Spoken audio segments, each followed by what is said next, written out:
given everything that we have discussed, and the fact that we know that there's pressure out there and that there's stress out there, and that there are people who are maybe now, understanding the signs of stress and burnout and imposter syndrome and so on.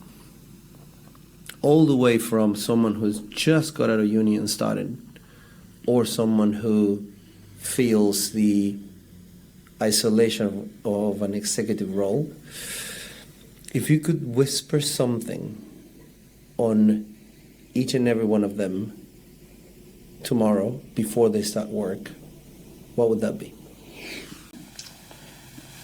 The answer is, it's a simple one, and is you are enough. And I choose those words because it's kind of led from the imposter syndrome place. I think doubt, self-doubt, is a really undermining.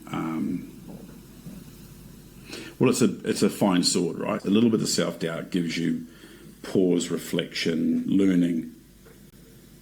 Too much of it, and you're crippled and you don't act.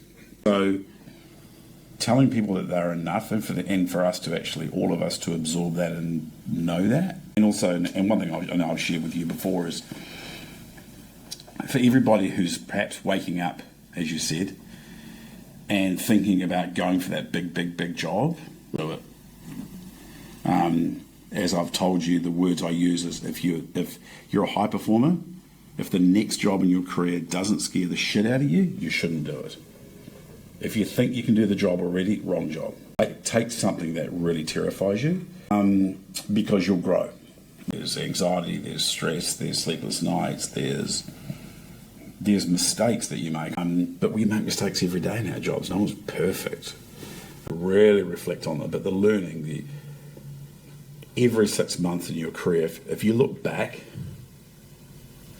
I've taught this to a lot of people. Every 6 months, stop and think about where you were 6 months ago.